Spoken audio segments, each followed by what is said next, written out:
ಪತ್ರಿಕಾ ಮತ್ತು ದೃಶ್ಯ ಮಾಧ್ಯಮದ ಎಲ್ಲ ಮಿತ್ರರಿಗೆ ಮಗದೊಮ್ಮೆ ಸ್ವಾಗತವನ್ನು ಬಯಸುತ್ತಾ,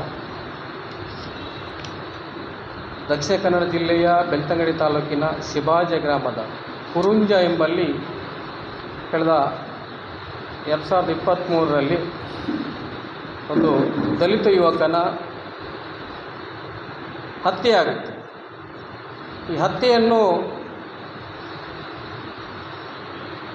ಇವರೆಲ್ಲರಿಗೂ ಗೊತ್ತಿತ್ತು ಅದು ಹತ್ಯೆ ಅನ್ನುವಂಥದ್ದು. ಆದರೆ ಆ ಹತ್ಯೆಯನ್ನು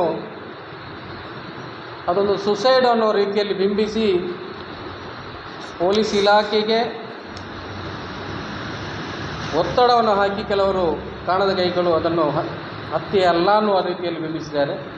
ಅದೊಂದು ಸುಸೈಡ್ ಅನ್ನೋ ರೀತಿಯಲ್ಲಿ ಸ್ವಾಭಾವಿಕ ಮರಣ ಥರ ಅದನ್ನು ಬಿಂಬಿಸಿ ದಲಿತ ಯುವಕನ ಹತ್ಯೆಗೆ ಏನು ಬೆಲೆ ಇಲ್ಲದಾಗಿ ಮಾಡುವಂಥದ್ದು ಹುನ್ನಾರ ನಡೆದಿತ್ತು.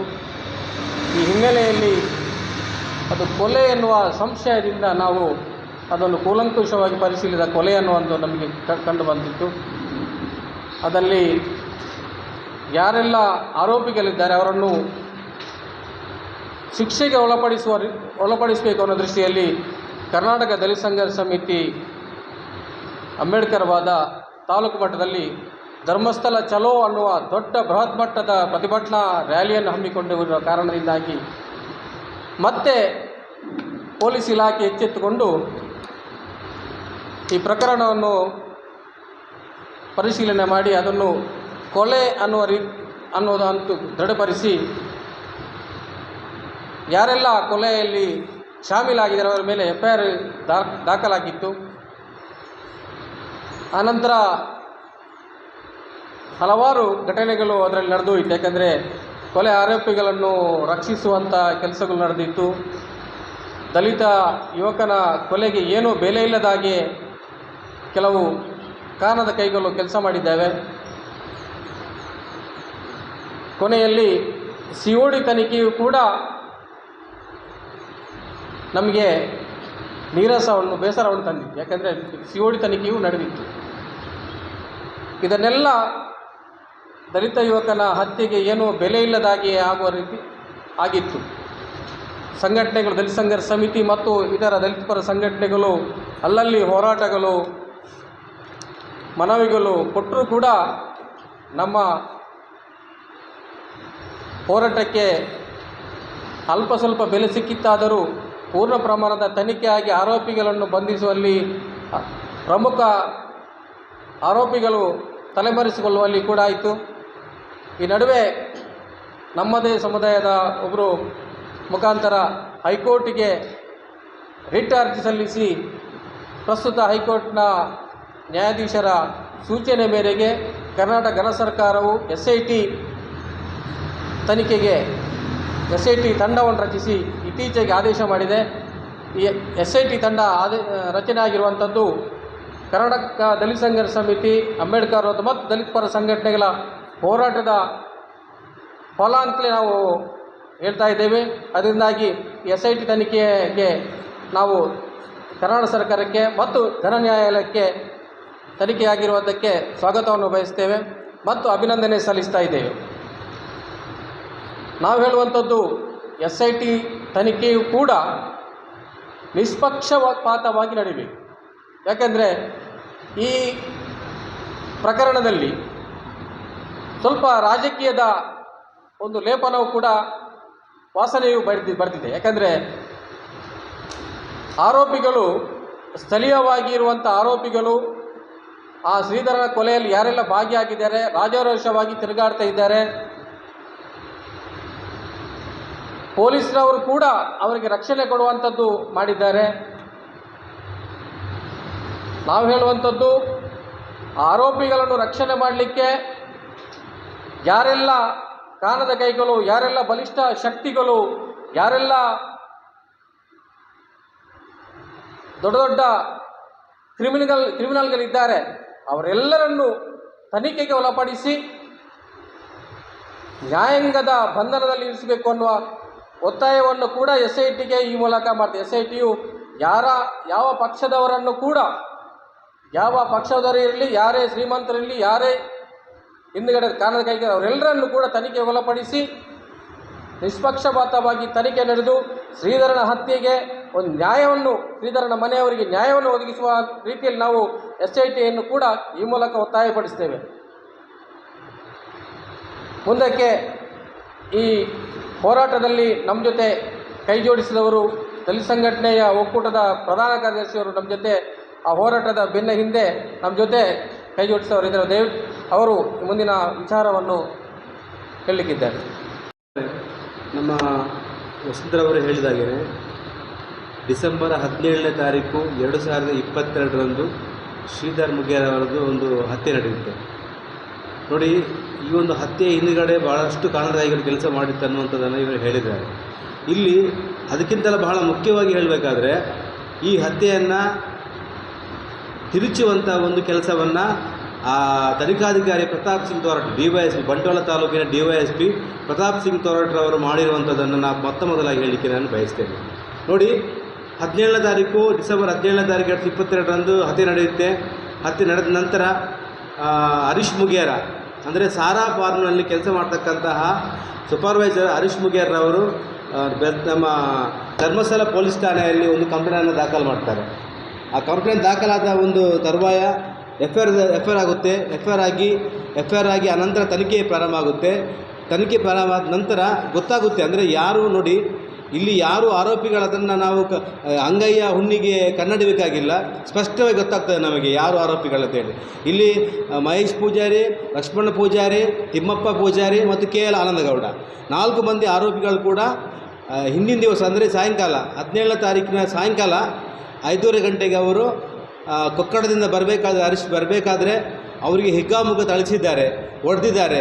ಮತ್ತು ನೀನು ನಮ್ಮ ಊರಿನ ಹುಡುಗಿಯನ್ನು ಮದುವೆ ಆಗುತ್ತೀಯಾ, ನಿನಗೆ ಎಷ್ಟು ಧೈರ್ಯ ಇದೆ, ನಿನಗೆ ಆಗ್ತದಾ ನಮ್ಮ ಊರಿನ ಹುಡುಗಿಯನ್ನು ಮದುವೆ ಆಗಲಿಕ್ಕೆ ತಾಕತ್ತುಂಟಂತ ಹೇಳಿ ಇವನಿಗೆ ಎದುರಿಸಿ ಹೊಡೆದಿರುವಂಥದ್ದೆಲ್ಲ ನೋಡಿದ್ದೇವೆ. ಹಾಗಾಗಿ ಆ ಆರೋಪಿಗಳು ಯಾರಂತ ನಮಗೆ ಸ್ಪಷ್ಟ ಗೊತ್ತಿದೆ. ಅದೇ ಆರೋಪಿಗಳು ರಾತ್ರಿ ಹೊತ್ತು ಬಂದು ಇಡೀ ನಮ್ಮ ತೋಟಕ್ಕೆ ಹಾಕಿರುವಂಥ ತಂತಿ ಬೇಲಿಯನ್ನು ತುಂಡು ಮಾಡಿ ಮತ್ತೆ ಅವನು ವಾಸ ಮಾಡ್ತಕ್ಕಂತಹ ಬಂಗ್ಲೆಗೆ ಬಂದು ಅಲ್ಲಿ ಅವರು ಮತ್ತೆ ತಲೆಗೆಲ್ಲ ಬಲವಾದಂಥ ಆಯುಧದಿಂದ ಹೊಡೆದವರನ್ನು ಕೊಂದಿದ್ದಾರೆ. ಹೀಗಾಗಿ ಆರೋಪಿಗಳು ಯಾರಂತ ಸ್ಪಷ್ಟವಾಗಿ ಗೊತ್ತಿರಬೇಕಾದ್ರೆ ಈ ಆರೋಪಿಗಳ FIR ದಾಖಲಾದ ನಂತರ ಪ್ರಾರಂಭದಲ್ಲಿ ತನಿಖೆ ಸರಿಯಾಗಿ ಹೋಗಿತ್ತು. ಆ ನಂತರ ಇವರು ನಮ್ಮ ವಸುಂಧರವರು ಹೇಳಿದಾಗೇ ಇಲ್ಲಿ ರಾಜಕೀಯ ಒಕ್ಕರಿಸಿದ ನಂತರ ರಾಜಕೀಯದ ಒತ್ತಡ ಬಿದ್ದ ನಂತರ ಅಲ್ಲಿ ಪ್ರತಾಪ್ ಸಿಂಗ್ ತೋರಟ್ ಅವರು ಏನು ಮಾಡಿದ್ರು ಅಂತ ಹೇಳಿದರೆ, ಈ ನಮ್ಮ ಶ್ರೀಧರ್ ಅವರು ವಿಷಪ್ರಾಶನ ಮಾಡಿ ಅವರು ಆತ್ಮಹತ್ಯೆ ಮಾಡಿದ್ದಾರೆ ಅಂತ ಹೇಳಿ ಬಿಂಬಿಸಲಿಕ್ಕೆ ಇವರು ಏನು ಮಾಡ್ತಾರೆ ಅಂತ ಹೇಳಿದರೆ, ನ್ಯಾಯಾಲಯಕ್ಕೆ ಒಂದು ನಿವೇದನೆಯನ್ನು ಸಲ್ಲಿಸ್ತಾರೆ. ನ್ಯಾಯಾಲಯಕ್ಕೆ 1-2 ವಾರ ಬಿಟ್ಟು ನಿವೇದನೆ ಸಲ್ಲಿಸ್ತಾರೆ. ಆ ನಿವೇದನೆಯಲ್ಲಿ ಅವರು ಹೇಳ್ತಾರೆ ಏನಂತ ಹೇಳಿದರೆ, 2 ಪ್ರಧಾನವಾದಂಥ ಒಂದು ಕಲಮನ್ನು ಅವರು ಬಿಡಲಿಕ್ಕೆ ನಮ್ಮ ನ್ಯಾಯಾಲಯಕ್ಕೆ ಅವರು ಅರ್ಜಿ ಹಾಕ್ತಾರೆ.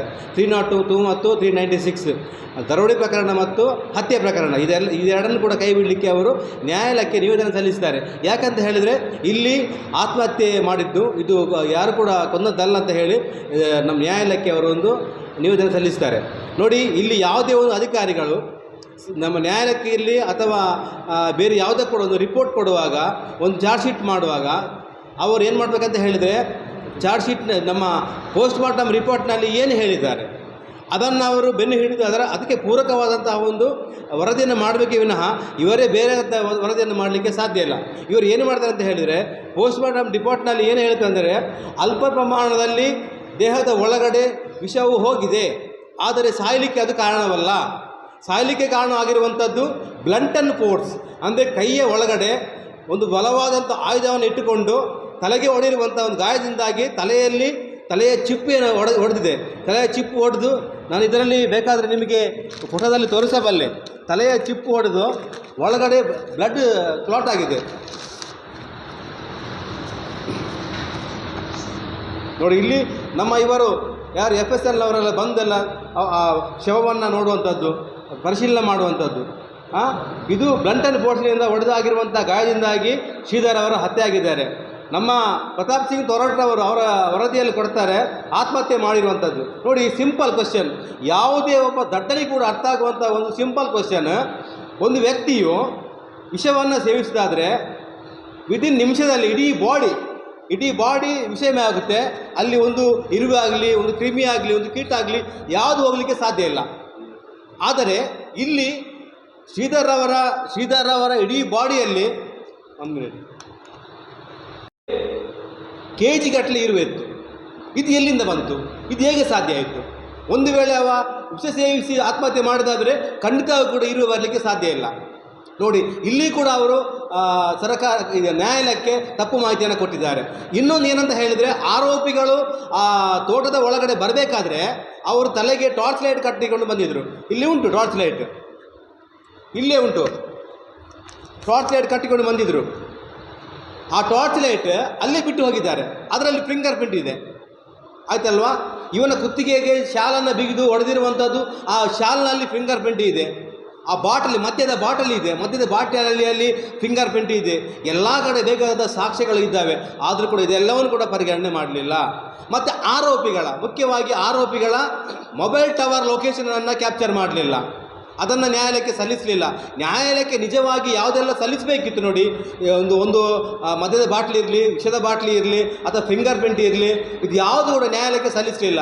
ಸತ್ತು ಹೋಗಲಿ ಬಿಡಿ, ಆದರೆ ಕೊನೆಗೆ ಒಂದು ಡಾಗ್ ಸ್ಕ್ವಾಡ್ ತರುವಂಥ ವ್ಯವಸ್ಥೆ ಇತ್ತು. ಡಾಗ್ ಸ್ಕ್ವಾಡನ್ನು ತರಬಹುದಿತ್ತು, ಅದನ್ನು ಕೂಡ ತರಲಿಲ್ಲ. ಯಾವುದನ್ನು ಕೂಡ ಮಾಡದೆ ಇವರ ತನಿಖೆಯಲ್ಲಿ ಇವರು ತಪ್ಪು ಕರ್ತವ್ಯ ಲೋಪವನ್ನು ಮಾಡಿದ್ದಾರೆ. ಆ ನಂತರ ನೋಡಿ, ಎಲ್ಲಿವರೆಗೆ ಅಂತ ಹೇಳಿದರೆ, ಇವರು ಹೇಳಿದಾಗೇ ಈ ಆರೋಪಿಗಳು ಶ್ರೀಧರನನ್ನು ಮರ್ಡರ್ ಮಾಡಿದ ನಂತರ ರಾಜಾರೋಷವಾಗಿ ಬೆಳ್ತಂಗಡಿಯಲ್ಲಿ ತಿರುಗ್ತಾ ಇದ್ದರು, ಶಿವಾಜಿಯಲ್ಲಿ ತಿರುಗ್ತಾ ಇದ್ದರು. ಇವರ ಅರೆಸ್ಟ್ ಮಾಡಲಿಕ್ಕೆ ಹೋಗಲಿಲ್ಲ. ಇವರು ನೇರವಾಗಿ ಡಿ ವೈ ಎಸ್ ಪಿ ಕಚೇರಿಗೆ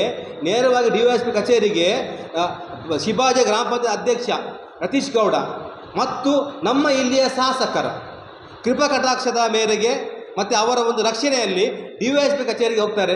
ಡಿ ವೈ ಎಸ್ ಪಿ ಕಚೇರಿಗೆ ಹೋಗಿ ಅಲ್ಲಿ ಅವರು ಕೊಟ್ಟಿರುವಂತಹ ಕಾಪಿಯನ್ನು ಕುಡಿದು ನೇರವಾಗಿ ವಾಪಸ್ ಬರ್ತಾರೆ. ಅಲ್ಲಿ ಕೂಡ ಅವರನ್ನು ಅರೆಸ್ಟ್ ಮಾಡೋದಿಲ್ಲ. ಬರ್ತಾರೆ, ಬಂದವರು ಏನು ಮಾಡ್ತಾರೆ, ಬಂದವರು ಸೀದಾ ಕೊಕ್ಕಡದ ಒಂದು ಬಾರೊಂದಕ್ಕೆ ಹೋಗ್ತಾರೆ. ಬಾರಿಗೆ ಹೋಗಿ ಅಲ್ಲಿ ಪಾರ್ಟಿ ಮಾಡ್ತಾರೆ, ಮೋಜು ಮಾಡ್ತಾರೆ, ಮಸ್ತಿ ಮಾಡ್ತಾರೆ. ಮಾಡಿಬಿಟ್ಟು ಫೋಟೋವನ್ನು ತೆಗೆದು ಫೋಟೋವನ್ನು ಸೆಲ್ಫಿಯಲ್ಲಿ ಹಾಕ್ತಾರೆ. ಅವರು ಸೆಲ್ಫಿಯಲ್ಲಿ ಹಾಕ್ಕೊಂಡು ಹೇಳ್ತಾರೆ, ನಮಗೆ ಯಾರು ಅಂದರೆ ಅದು ನೇರವಾಗಿ ಅದನ್ನು ಯಾಕೆ ಅದು ಏನನ್ನು ಸೂಚಿಸ್ತದೆ ಹೇಳಿದರೆ, ನಮಗೆ ಯಾರು ಎದುರಿಲ್ಲ, ನಾವು ಏನು ಬೇಕಾದರೂ ಮಾಡ್ಬೋದು, ನಮ್ಮನ್ನು ಮಟ್ಟ ಹಾಕುವವರು ಯಾರಿಲ್ಲ ಅನ್ನುವಂಥ ಒಂದು ಸಂದೇಶವನ್ನು ಕೊಡಲಿಕ್ಕೆ ಅವರು ಪ್ರಯತ್ನ ಪಟ್ಟಿದ್ದರು. ಆನಂತರ ಶಿವಾಜಿಯಲ್ಲಿ ಬಂದು ನಮ್ಮನ್ನು ಯಾರು ಅರೆಸ್ಟ್ ಮಾಡಲಿಕ್ಕೆ ಸಾಧ್ಯ ಉಂಟಾ ಅನ್ನುವಂಥ ಒಂದು ವಾತಾವರಣ ನಿರ್ಮಾಣ ಮಾಡ್ತಾರೆ. ಹೀಗಾದರೂ ಕೂಡ ಡಿ ವೈ ಎಸ್ ಪಿ ಅವರು ಅವ್ರನ್ನ ಅರೆಸ್ಟ್ ಮಾಡಿ ಹೋಗಿಲ್ಲ. ಯಾವಾಗ ಇಲ್ಲಿ ದಲಿತ ಸಂಘಟನೆಗಳು ಧರ್ಮಸ್ಥಳ ಪೊಲೀಸ್ ಠಾಣಾ ಚಾಲೋ ಅನ್ನುವಂಥ ಒಂದು ಪ್ರತಿಭಟನೆ ಮಾಡಿ ಬೆಳಗ್ಗೆ 10 ಗಂಟೆಯಿಂದ ರಾತ್ರಿ 10 ಗಂಟೆವರೆಗೆ ನಾವಲ್ಲಿ ಕೂರಿದ್ದೇವೆ, ಆ ಒಂದು ಒತ್ತಡದಿಂದ ಮತ್ತೆ ಅವರನ್ನು ಬಂಧನ ಮಾಡುವಂಥ ಪ್ರಶ್ನೆ ಬಂತು.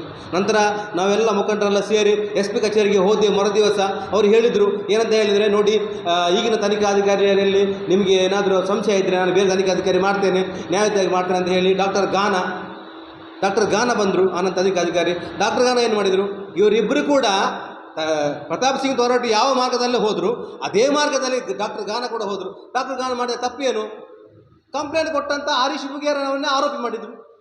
ನೋಡಿ, ದುರ್ದೈವ ಏನಂತ ಹೇಳಿದರೆ, ಕಂಪ್ಲೇಂಟ್ ಕೊಟ್ಟವರನ್ನೇ ಆರೋಪಿ ಮಾಡುವುದು, ಅವರ ಮನೆಗೆ ಹೋಗೋದು, ಅವರ ಮನೆಗೆ ಹೋಗಿ ಅವರ ಹೆಂಡತಿಯಲ್ಲಿ ಬೇಡದನ್ನೆಲ್ಲ ಅವರ ಕಿವಿಗೆ ಹಾಕೋದು. ಹರೀಶನಿಗೆ ಬೇರೆ ಬೇರೆ ಹುಡುಗಿಯರ ಸಂಬಂಧ ಉಂಟು, ಅವನು ಸರಿ ಇಲ್ಲ, ನೀವು ಜಾಗ್ರತೆ ಮಾಡಬೇಕಂತ ಹೇಳುವಂಥ ಒಂದು ತೀರಾ ಒಂದು ಕಳಪೆ ಮಟ್ಟದ ಒಂದು ಅವರ ಮನೋಸ್ಥಿತಿ ಅವರದು. ಈ ಥರ ಕೆಲಸ ಮಾಡಿದ್ದಾರೆ. ಹರೀಶ್ ಮುಗೇರ್ ಅವರ ಮಾನಸಿಕ ಧೈರ್ಯವನ್ನು ಕುಗ್ಗಿಸುವಂಥ ಒಂದು ಕೆಲಸ ಮಾಡುವಂಥದ್ದು. ಈ ಪ್ರಕರಣದಿಂದ ಅವರು ವಾಪಸ್ ಬರಬೇಕು. ಈ ಥರ ಮಾಡಿದರೆ ಅವರು ಈ ಒಂದು ಪ್ರಕರಣದಿಂದ ಹೊರಗೆ ಬರ್ತಾರೆ, ಆವಾಗ ಇಲ್ಲಿ ಆರೋಪಿಗಳಿಗೆ ಸಹಾಯ ಆಗ್ಬೋದು ಅನ್ನುವಂಥ ರೀತಿಯಲ್ಲಿ ಇವರು ಕೆಲಸ ಮಾಡ್ತಾ ಇದ್ದಾರೆ. ಹಾಗಾಗಿ ನಾವು ಹೇಳುವಂಥ ಸಂಘಟನೆ ಹೇಳುವಂಥದ್ದು, ಇದು ಒಂದು ರೀತಿಯಲ್ಲಿ ಪ್ರತಾಪ್ ಸಿಂಗ್ ತೋರಟ್ರಿಂದ ಹಿಡಿದು ಡಾಕ್ಟರ್ ಗಾನ ಹಿಡಿದು ಇವರೆಲ್ಲರೂ ಕೂಡ ಈ ಪ್ರಕರಣದ ಏನು ದಿಕ್ಕನ್ನು ಅವರು ತಪ್ಪಿಸಿದ್ದಾರೆ, ಇದರ ಹಳಿಯನ್ನೇ ಅವರು ತಪ್ಪಿಸಾಕಿದ್ದಾರೆ. ಆ ನಂತರ ಬಂತು ಯಾವುದು, CID ಬಂತು.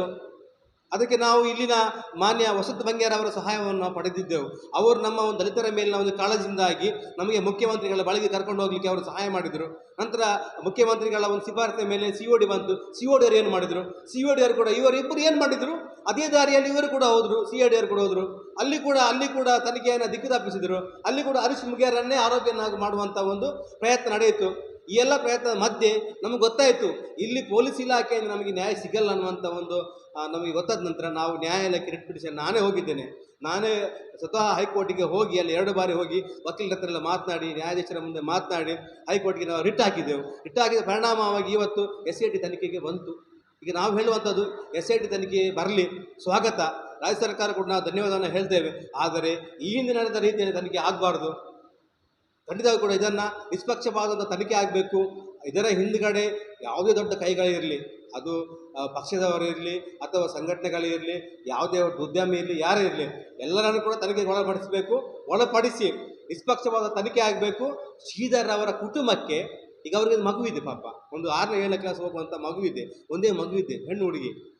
ಆ ಮಗುವಿಗೆ ನ್ಯಾಯ ಸಿಗಬೇಕು. ಆ ಮಗುವಿಗೆ ನ್ಯಾಯ ಸಿಕ್ಕಾಗ ನಮ್ಮೆಲ್ಲ ಹೋರಾಟಕ್ಕೆ ಒಂದು ಜಯ ಸಿಕ್ಕಂತಾಗ್ತದೆ. ಹಾಗಾಗಿ ಈ ರೀತಿಯಾದಂಥ ಒಂದು ತನಿಖೆ, ಒಂದು ನಿಷ್ಪಕ್ಷವಾದ ತನಿಖೆ ಆಗಬೇಕನ್ನುವಂಥದ್ದು ನಮ್ಮ ಸಂಘಟನೆಗಳ ಒಕ್ಕರಳ ಆಗ್ರಹ ಆಗಿದೆ.